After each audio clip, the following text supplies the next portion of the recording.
Part of the Virginia Arts Festival this year is a celebration of one of the great composers of the 20th century, Igor Stravinsky. As a matter of fact, it will be 100 years to the day on May 29th that the Virginia Symphony will perform the Rite of Spring, that groundbreaking work that fostered some fistfights back at 1913 in Paris.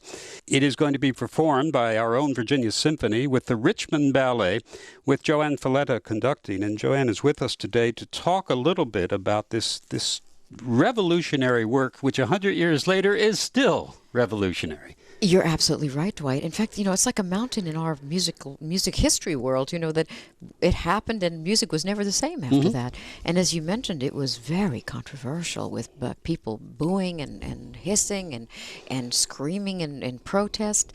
And it's become one of the towering masterpieces. I mean, it's viewed as one of the towering masterpieces of the 20th century, the Rite of Spring. It still is difficult for orchestras. It's still challenging. Yeah.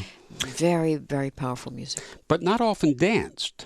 Really. No. You hear it in concert much more frequently than you ever experienced the stage version. Right. And the dances also was part of the great controversy because it wasn't a ballet like the Nutcracker, celebrating the holidays or Swan Lake. It was a brutal, primitive ballet of spring coming to Russia, with a kind of brutality almost, and of course the pagan sacrifice of a young woman to the gods to ensure a good year. So it is a very, very strong, disturbing, exhilarating piece. I mean, to perform and also to witness, to see this unfolding on the stage.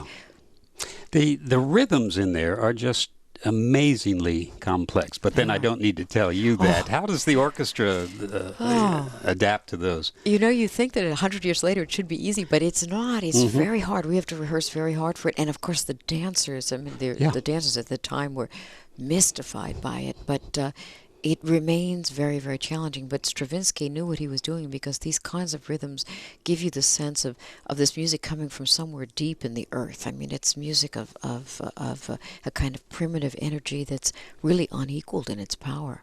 And the dancers, you have worked with Richmond Ballet before.